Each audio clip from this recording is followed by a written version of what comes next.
Ndị obodo Nteje na kansụl ime obodo Oyi eguzobego kwukọta onwe ha ọnụ ịfụ na ha guzobere otu kọmiti ga-enye aka chụọ ịtụ mgbere ọgwụ ike ịṅụ aṅụ. Ha mere ya bụ mmemme na nso a. Mmemme a were ọnọdụ na Nteje bụ nke dọtara ndị eji okwu ha agba izu n'ọnọdụ nchekwa, ndị NDLEA, ndị uwe ojii nakwa ndị dịgasị iche iche na ya bụ obodo. Valentine Mbaduga na ebe a ma weta ozi a.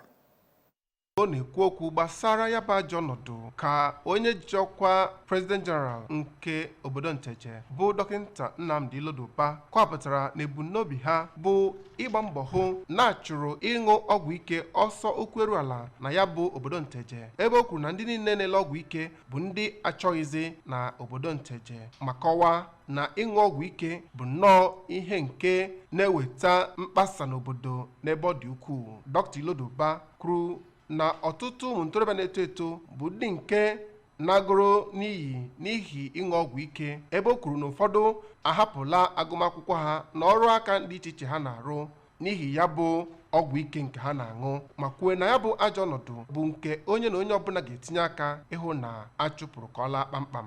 Dr. Ilodoba kpọkuru ndị ụmụ ntorobịa na-eto eto na Nteje ka ha gbaa mbọ ịhụ na ha na-agbaso ezi ụkpụrụ site n'iji ndụ ha na-eme ihe bara uru, ma kwue na ya bụ obodo Nteje bụ nnọọ nke dị njikere ịzụ ma kwadokwa onye ọbụla nke hapụrụ ọgwụ ike ma chigharịa ibi ezi ndụ.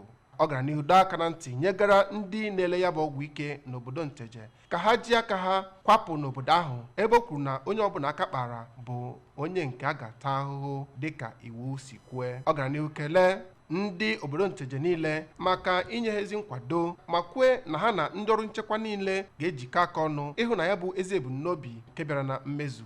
O kelekwara Gọvanọ Soludo maka mbọ pụrụ iche ọ na-agba n'etosi metụta ịkwalite ọnọdụ ụmụ ntorobịa na-eto eto na Anambra steeti site n'atụmatụ dị iche iche nke gụnyere One Youth Two Skills ya nakwa ikewapụta ọrụ dị iche iche iji wee nyere ụmụ ntorobịa na-eto eto aka na Anambra steeti, ma kwee nkwa na ndị Nteje ga na-aga n'ihu inye ya ezi nkwado. Site na Nteje, abụ m Valentine Mbaduga.